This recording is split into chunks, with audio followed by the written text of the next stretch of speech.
Hi friends, it's Becky, and today I am doing something that's not jewelry related. It is art related, it is watercolor related though.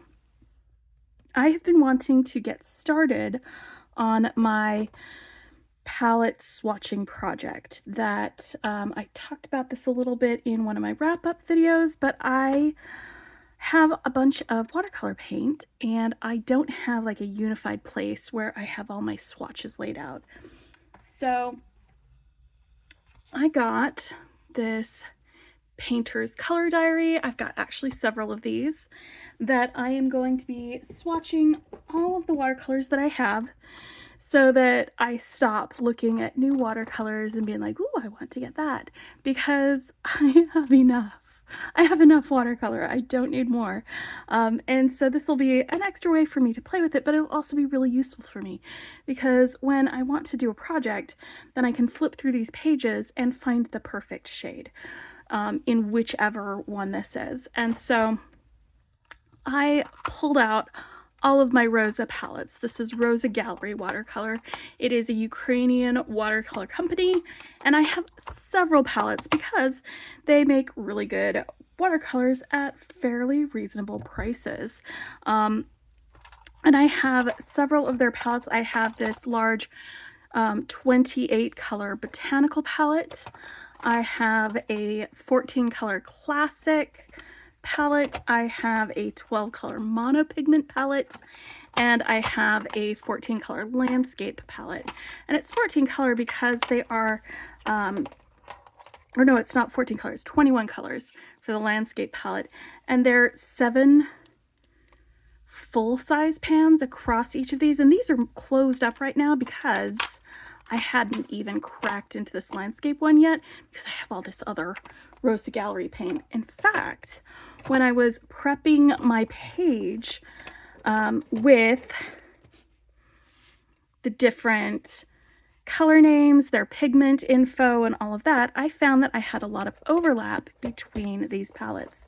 So the first 4 rows here are all going to be painted from the botanical palette because it has the most in here. Let me show you real quick what for these colors, like all of these guys. So I'm going to be swatching them, and then because I have all of the same colors except for these two in the classic color palette, I will swatch just that and just that so that we can get them out there. And then I also have a lot of overlap on here with the monopigment palette.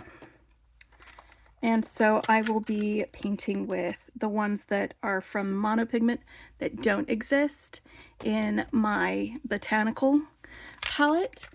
And there's 2 that exist in the landscape palette, but not in the botanical mono or classic, and it's this cerulean and English red. So I'm going to go ahead and unwrap these and just swatch from them to get all of that.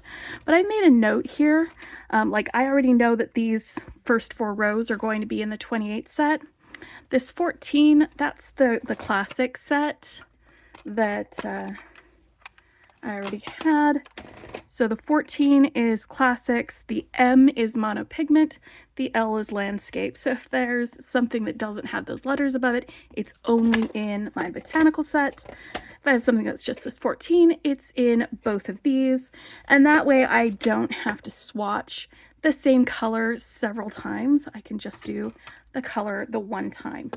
So let me get these guys. I've got this. I am going to be swatching with this Artegria 6. It's a flat brush. I've got 2 things of water, one for rinsing and one for clean water. And I've got a little thing here. And because I have watched Miranda Watson do swatching, and I love the way the paint looks when she sprinkles salt on there. I've got myself some kosher salt here that I'm going to be just doing a little sprinkle on it just because it does really fun things with paint. So I'm just going to do my swatching. I'm going to talk a little bit about each of the pigments and just whatever I feel like saying while I'm doing it, because sometimes I go off on tangents and that's just going to be okay if I go off on tangents while I'm doing this, but it is going to probably be a little while before I am done with this. So sit back, put your feet up, maybe grab a project to work on, and just hang out with me while I do some of this swatching. I'm just going to do a little spray on my paints to help them reactivate. Rosa watercolor, by the way, usually you don't even have to do this. I just want to make it easier on myself. It usually reactivates really, really easily. So let me get my paintbrush wet. And I'm going to start with titanium white. And there is a titanium white in like every single one of these palettes, in every single one of these sets. And I don't even use white watercolor that much, if at all. So it's a little interesting that it is in all of these, but I know there are people who do use white watercolor, so it's very useful to have that. It is semi-opaque.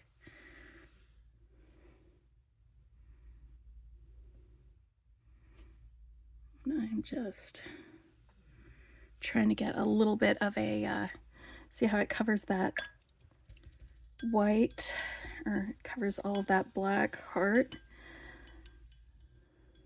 So it can actually do highlights in watercolor, which are really, really hard to do. Usually you have to leave a little bit. I don't know if that's going to do very much with the salt, but we'll see. We'll see what happens. Usually I have to leave some white space or something because white watercolor isn't usually white is too transparent for that. So now that we're rinsed, let's grab some of this cadmium lemon. This is another paint color that is in every single one of these palettes. And as it's cadmium, it is more opaque as well.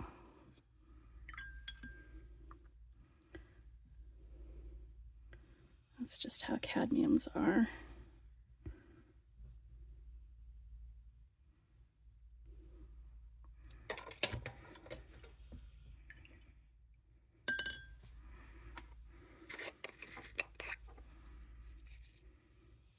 It is a really great cool yellow. It is useful to have, and I'm pretty sure that's why it is included in all of these palettes for that one. And then we've got cadmium yellow light. It is also a PY35, just like the cadmium yellow, but most of these pigments, if you see like the same pigment number, but it's like a different color, usually it's because of the processing. The pigment was processed differently, or they added things to it when it was being developed, and so you end up with a different color. So this cadmium yellow light is also PY35, but it is a warmer yellow. This is also in like every single one of my palettes. Again, it's cadmium, so it is semi-transparent. That's why you can see the line is partially obscured in there. I'm not great at coloring in the lines. Just putting that out there.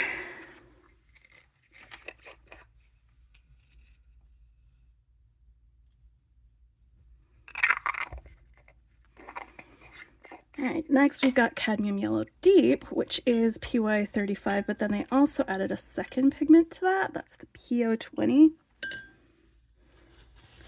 And the letter next to the P in the pigments, that tells you what type of color it is. So, you know, PY is yellow, PO is orange. So this is just basically that cadmium yellow deep with a little bit of orange pigment added in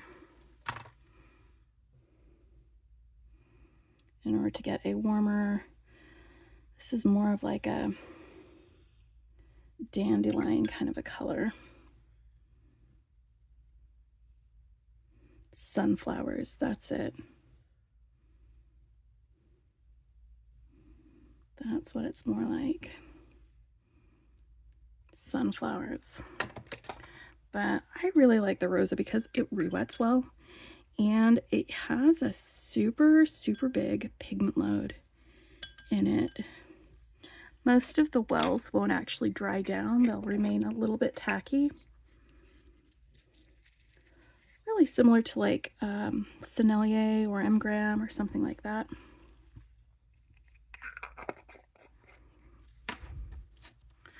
Now we've got cadmium orange. You can see there, it is also PY35 and PO20. It's more on the PO20 side than the PY35 side though.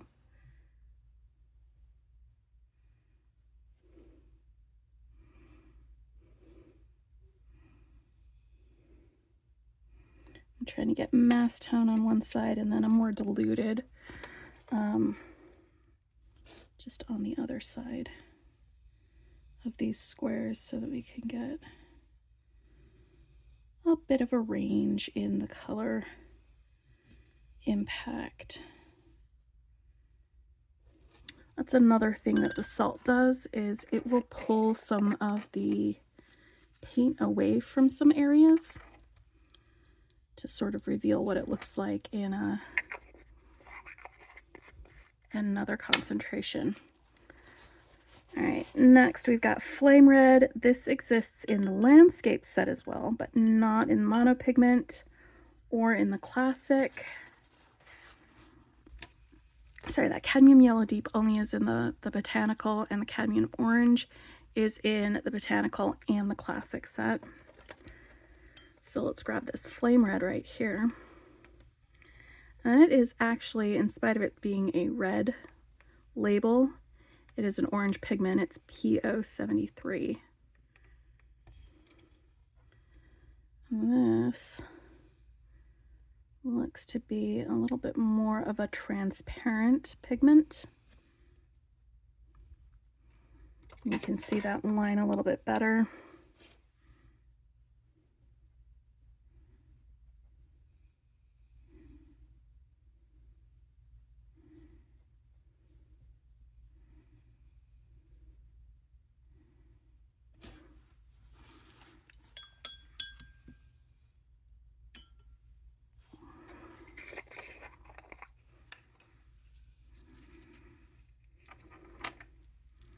And then the last one here is Cadmium Red Light. It is in the Botanical set and the Classic Color set. And it is a mixture of PR, that's the red pigment, PR108 and PO20. So you got more of that PO20 going on. And this one is in Classic. Did I already say that? I might have already said that. Classic and Botanical, both.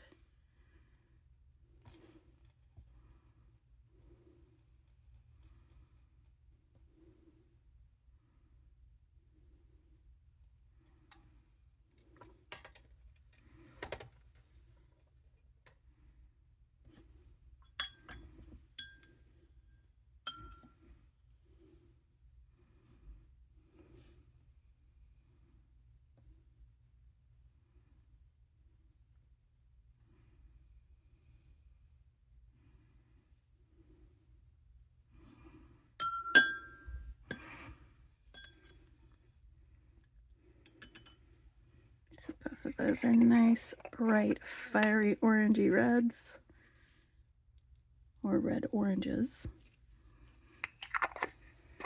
You know what? I'm going to leave that open.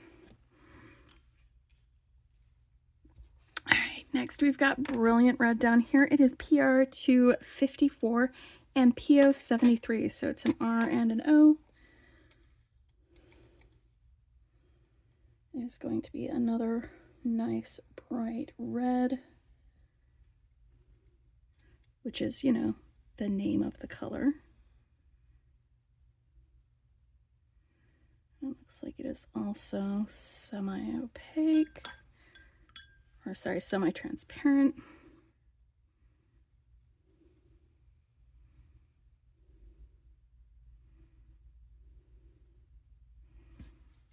Like that. That is gorgeous in its deep mass tone. I think I love it a lot. This is a perfect red to use in a ladybug, I think. A ladybug painting. That'd be so gorgeous. Perfect. Well, actually, you'd probably want to use like several different reds in ladybug. But, you know. And then we've got Madder Red. This is PR 177 and PR 264. So 2 different reds.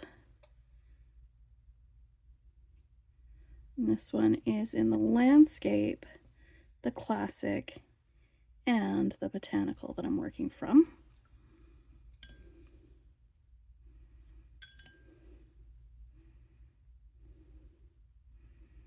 Oh, that is a delicious, delicious red. That is beautiful. Look at that, my friends.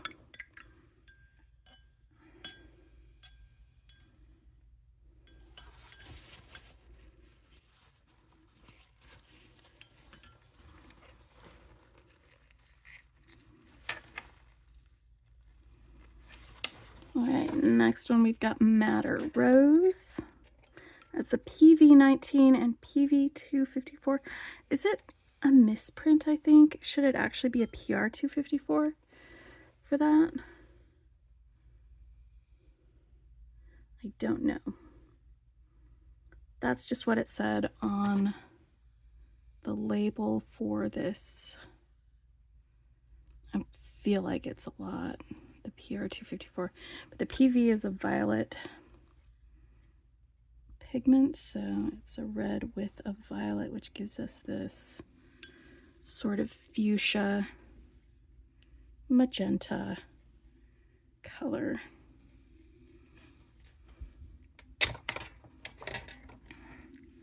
There's a lot of yellows and oranges and reds right here at the beginning of this botanical set. And it is 28 colors, so actually, is it? Yeah, because it's 4 rows of 7. Go. Next, we've got Opera Rose. It is PR 122.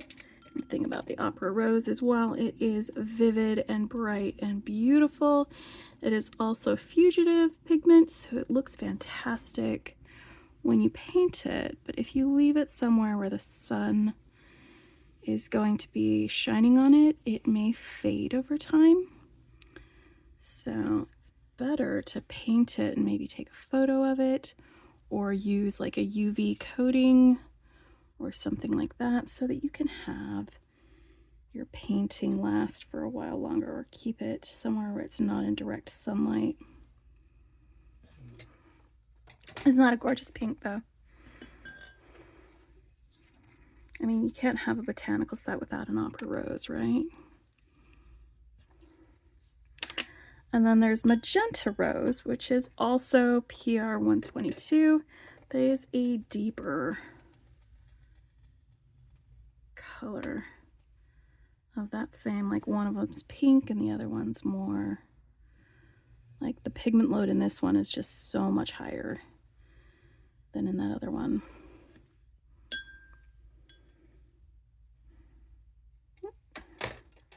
Got a little spot of water there.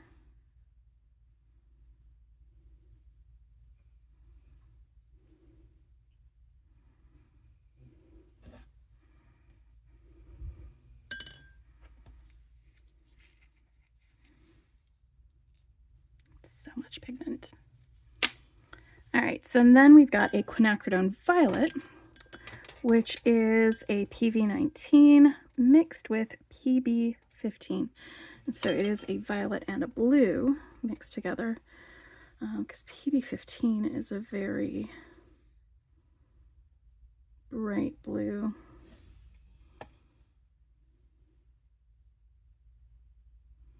This is going to have a pretty high pigment load as well. It is so dark in its mass tone, you can't see the you can't see that line at all. Here, let's thin it out over here on the end.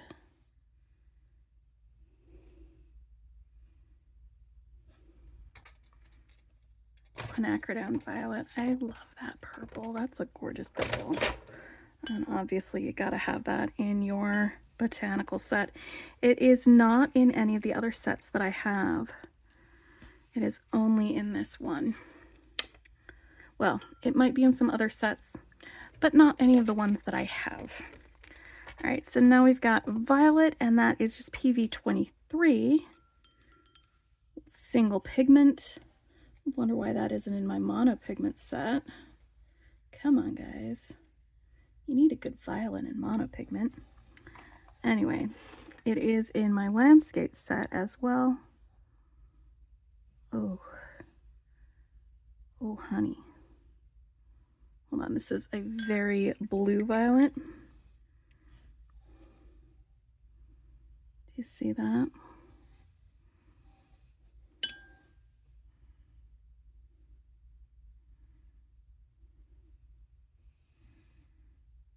And again, in mass tone, it is so dark that you can't even see that black line.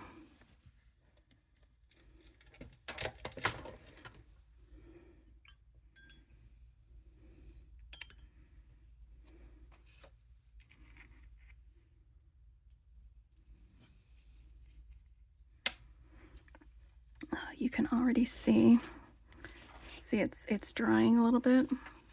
You can already see what that salt is doing to some of that top row. I love it. All right, so then we've got ultramarine, and this is a workhorse color. This is a pigment that you will find pretty much everywhere, and it is in all 4 of my palettes. I am not going to need to buy a new pan of ultramarine for a while. It is a granulating pigment. It's PB29, B for blue. Granulating just means that you can see like the little granules, the little bits of the pigment as it separates from like the water, and they'll dry in little clumps and that sort of thing. So the salt's gonna do some really fun things with it, but it is a red leaning blue. It is a warm blue. It's nice and deep.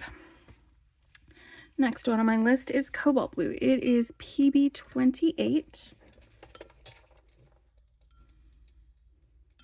And it also exists in my classic colors set, as well as this botanicals set.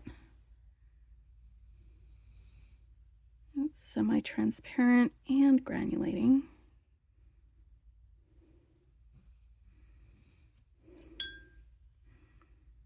It's PB28. Did I say that already? I bet I did, and then I forgot.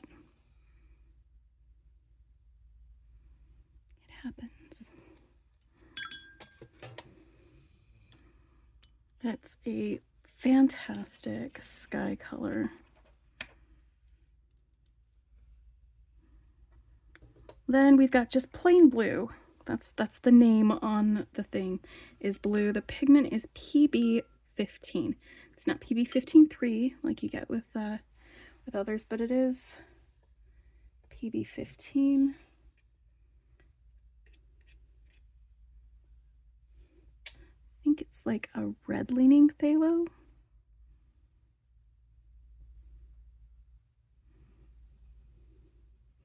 It's just blue. It has a very high pigment load. If we mix it with stuff, it will overpower some of the other colors. But I've gotten some really great blues mixing like this color with the ultramarine. Just really, really fun. And one of the reasons that those two are good to mix with is because this is a staining color and this is a granulating. So like when they separate, you get like the staining color kind of over the paper, and then you get like these little teeny tiny spots of the ultramarine on it. I don't know, it's fun to mix that. They separate when they dry a little bit. All right, so now we've got turquoise, and this has PB 15.3. That's the green leaning phthalo. And PG7, which is phthalo green, basically. That's this one right here.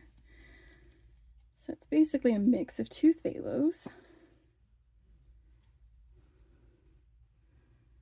Oh, I love it. I love a good turquoise, y'all. Absolutely adore it.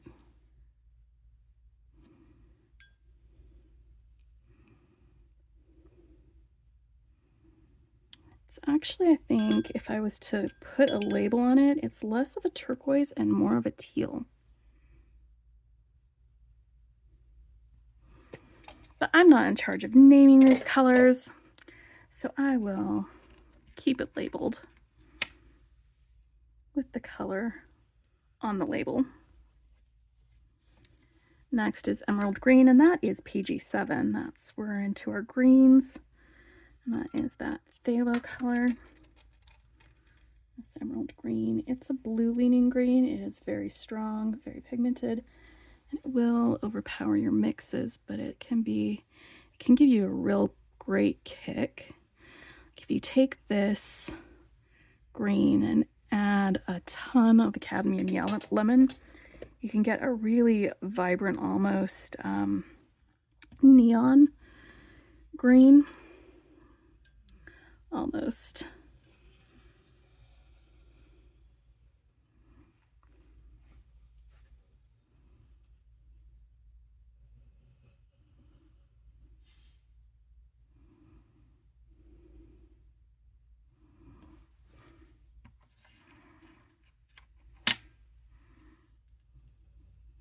Next color, this one, by the way, the emerald green, it is in all of my palettes.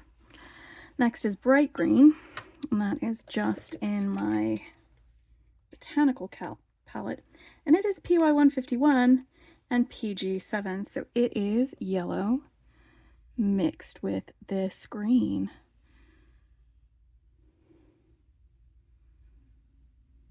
I think it's a warm yellow that they mixed with it rather than a cool yellow.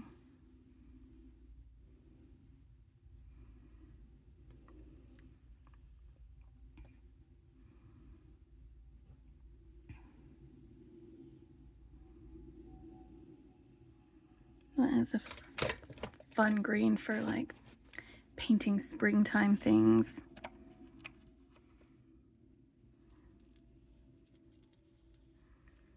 Springtime things. That's what it's making me think of. Next is just green. And in the Rosa sets, it's just labeled green. It's PG8, which isn't a pigment that you see in a lot of different palettes, but you do see it in the Rosa palettes, and you see it in, what is it? It's a Russian one. Can't remember the name of it. Like their student brand is Sonnet. I actually have some of those.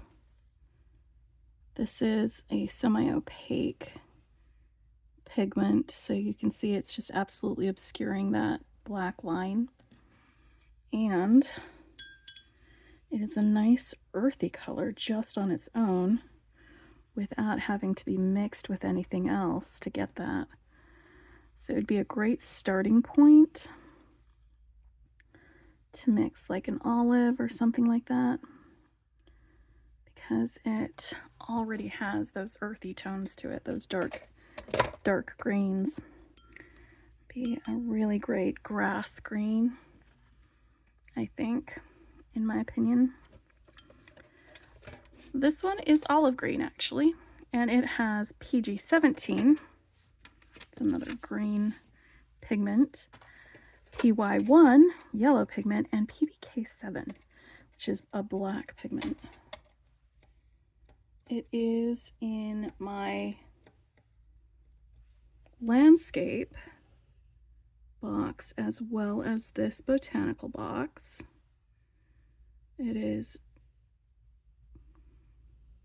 not as opaque as that green, the PG8.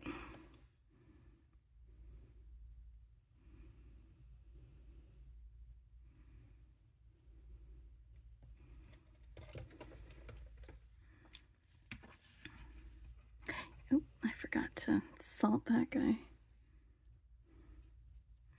All right, next we got yellow ochre, and I don't think in any of my other sets that I have a yellow ochre that contains two different pigments. Usually it's just like PY42 or something, or maybe it's PY43. I don't know, it's one of those.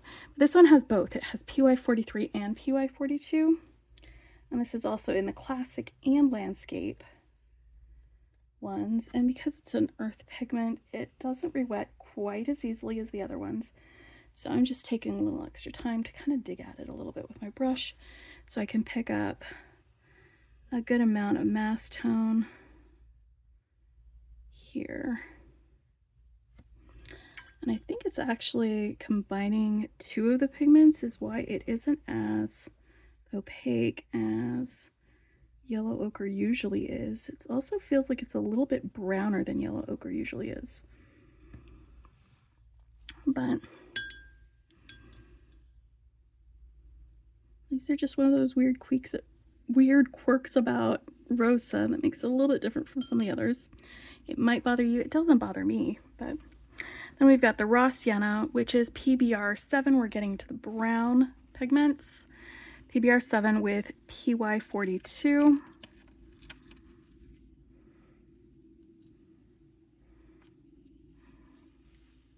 Again, it's earth pigments, so earth pigments are usually like made up of dirt.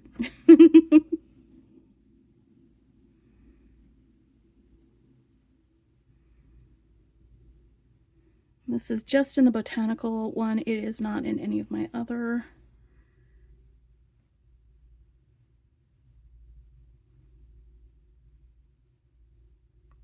palettes.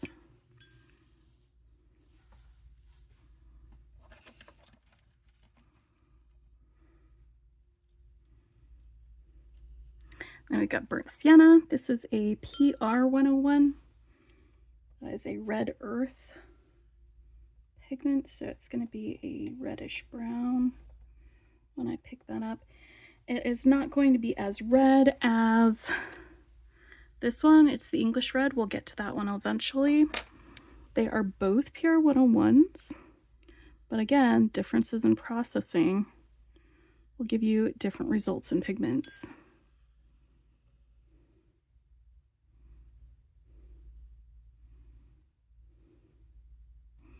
That's why it's a good idea to swatch and not just depend on the pigment info on the labels.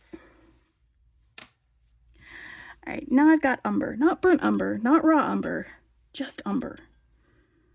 Which I don't know. There's like a meme, I don't know if you guys have ever seen it, where somebody's got like raw umber and burnt umber next to each other, and the caption says, "Does anybody in this house know how to cook umber?" It just makes me laugh every time I see it. So this is just umber. They cooked it right.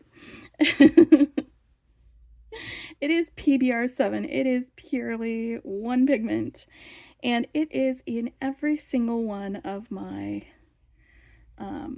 sets. It is an earth pigment, so I'm just waking it up a little bit so I can get a good mass tone over here on the side. And even though I wake it up and try to get as much mass tone as possible, it's one of those pigments that just goes on pretty light. But it is a good, this PBR7, it's good to mix with some things like the sepia that I'm about to open up, that is PBR7, so it's the umber, but it's also got PR177, which is a red. The Matter Red has PR177 in it, by the way. And it also has PBK7, which is black.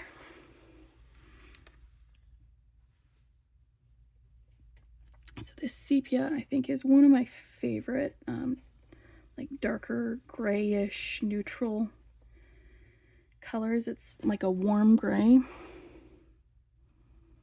almost a brown gray. Fantastic for shadows and warm pictures, or for tree bark. Mass tone. Oh, I forgot to salt this one, so let's get that one salted too. I really like this sepia color. And then this black grape is a super fun color that they've got in the botanical section. It is not in any of my other palettes.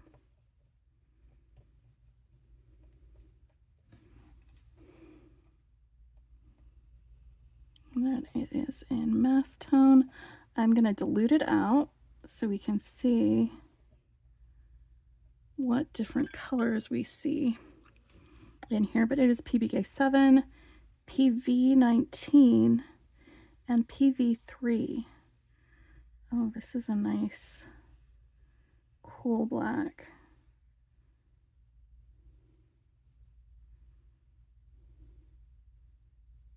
It's not blue leaning.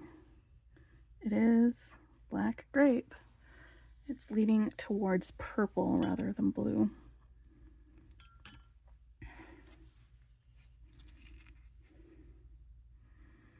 We should get some really great effects with this salt on that black grape color, I think. All right, friends, let's scooch you down just a little bit. And I'm going to put this away because I am done with my botanical set. And I'm going to pull out my classic set because these two colors, indigo and neutral black, they only exist in the landscape set. The landscape set and the classic set.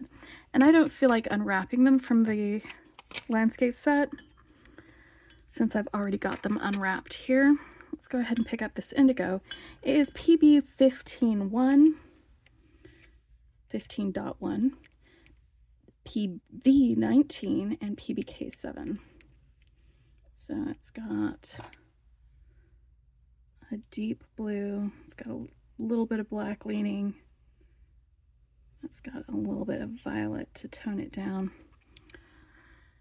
It goes on real dark, but it is a blue ultimately.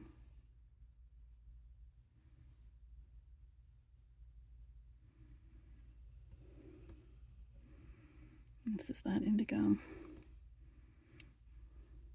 This is different from the, like there are some pigments that are indigo without being made up of several different pigments. Where's my paper towel? There it is. I have too much water on here, so I'm just going to soak up a little bit with my brush. There we go.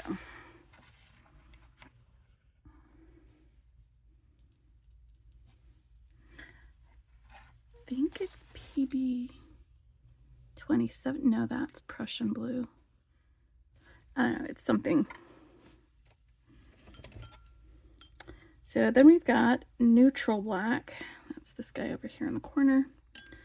That's made up of PB 15.1, PBK7, and PR 177. So it's probably going to be mostly black, but it's going to have a bit of blue and red mixed in, so it should probably lean purple, I think. Maybe, or maybe they'll cancel each other out. Make it a little more gray. Oh, hey, yeah, that is a nice neutral black.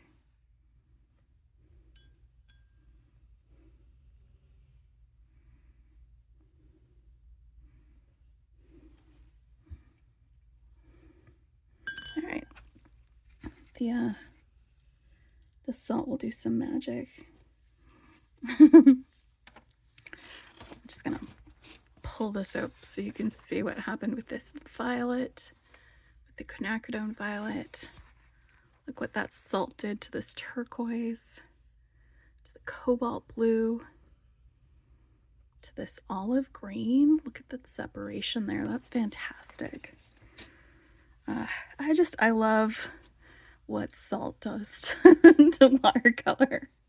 All right, so here we go. These ones are in the monopigment set, these 3, and then these 2 are only in the landscape set. So I pulled those out and opened them up for that. So I want Carmine.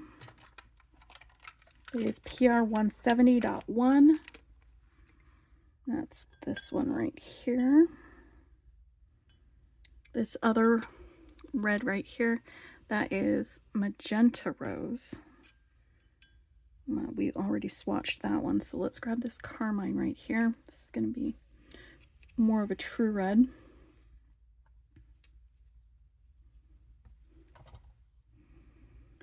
This is very similar in color a little bit to that bright red that we see up there, but it's a single pigment instead of 2 pigments, and it's a little more violet leaning than that one. That one was more red leaning, and this one is more violet leaning, and you can see that with out here where it kind of turns into this pink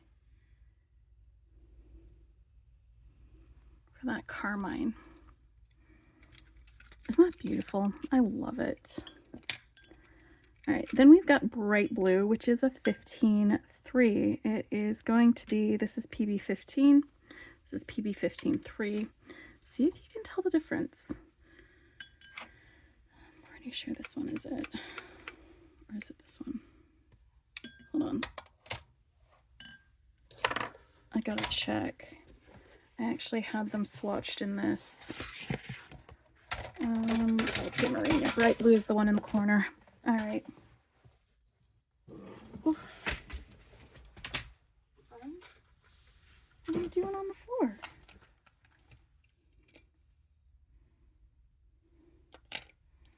I just lost my bright blue.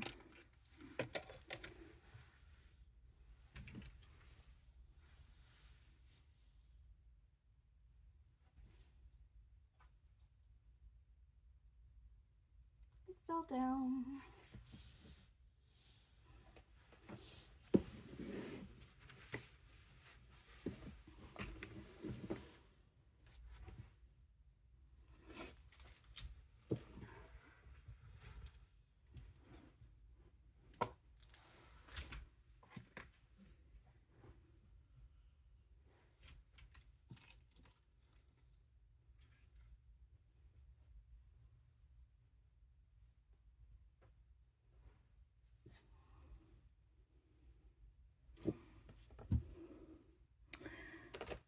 Well, you know what I'm going to do?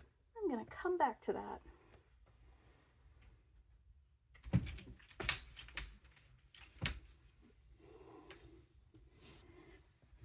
How did it just disappear? That's so weird. Because, like, it was right there. It was right there. And it's in the landscape.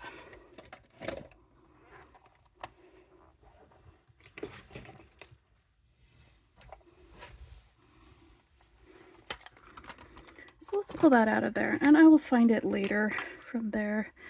Bright blue. All right, so for these, when you get them, they're labeled and they have like the name, the pigment,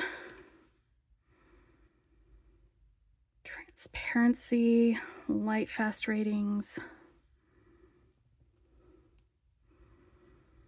What I like to do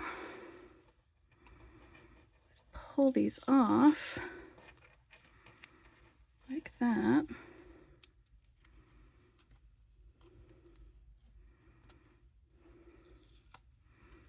Stick them on the back side. You can either do that or just take them off, but I leave these little bits on the ends of my pans so I know what they are. Where did that pan go?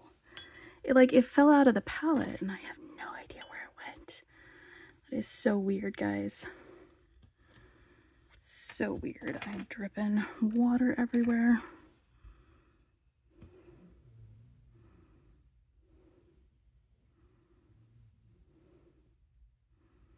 But yeah, this bright blue is 15.3.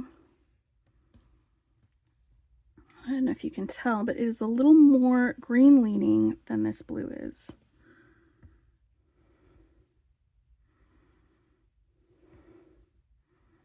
It is still a clear, clear phthalo blue. Forgot to do salt on my carmine. But it is a little more green leaning. So bright blue and blue. This is PB15, PB15.3. All right, next we've got cerulean.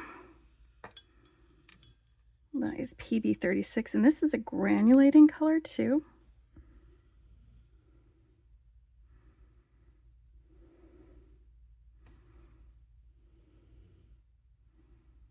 Oh, I like that. This is in the landscape kit, or landscape palette, and I think it's fantastic that they've got a great blue like this, because it would be fantastic in a sky.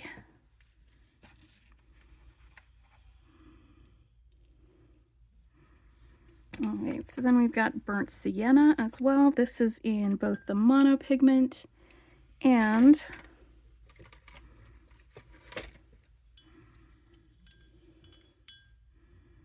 the landscaping set, as opposed to raw sienna, because does anybody know how to cook sienna around here? It is PR 101, and it has a nice reddish tinge to it. Wait a minute, how come I have burnt sienna twice? Ah, did I read it wrong? Did I read these wrong?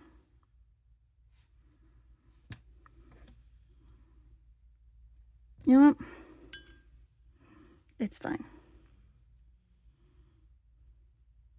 It is absolutely fine. These are both burnt sienna.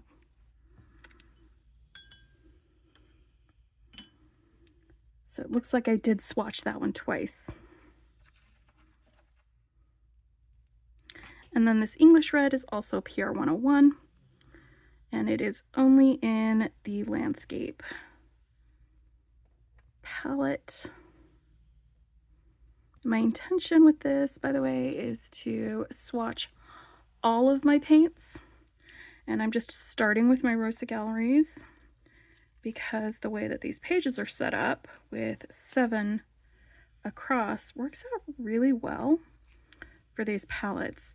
Some of my other ones I have multiples of 12, so I'm probably going to just save like this last box on all of these columns for like mixing something, seeing what color mixes I like from those palettes. But for this, I'm just going to be all my roses in one place, which is fantastic. So let's grab this English red.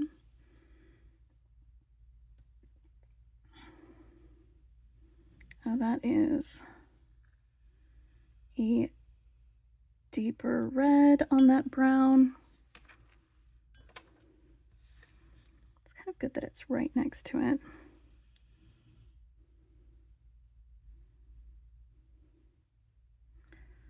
I could have sworn this was like one that was only in mono and landscape. Did I write the wrong thing down? Maybe. But that's okay, because now I have all of my Rosa Gallery ones swatched. Some of them have dried up here, so I can brush my salt away. Take a look at them. Can't really see much with the white, There's our cadmium lemon, cadmium yellow deep, cadmium orange, flame red. Yeah, I like. Oh, that one's not dry yet, and neither of those, so I'm gonna leave them until they're fully dry. This green did some really weird things with the salt. I'm kind of here for it. But yeah, see, that's the black grape. You can see some of that purple leaning. You can see it's kind of separating. See, purpley, not purpley. Then you've got like the indigo, which has all of those blues. But yeah. All right. Thank you for hanging out with me. I don't know when I'm going to do my next set of swatches, but I will do a playlist. I think I'm just going to call it the palette swatch project, because it's just going to be one. It's going to take some time for me to go through all of them, and there's going to be like weeks when I'm really busy and I don't have time to sit down and swatch. But when I do, I'm going to play around with some paints. I'm going to become much more familiar with the paints that I already have, so I'm less tempted to buy paints that I don't need because I have paints. Like, look at all these colors. Look at these vibrant, beautiful, glorious colors that I have to play with and paint with. It'd be dumb, actually. You know what? Some of these would be absolutely perfect for some of the things that I'm planning on painting next week. So, good thing. I'm gonna go search for that runaway paint well, because it just popped out. It was like, I'm too good for this place, and it left, and I have no idea where it went. So I'm gonna go find it.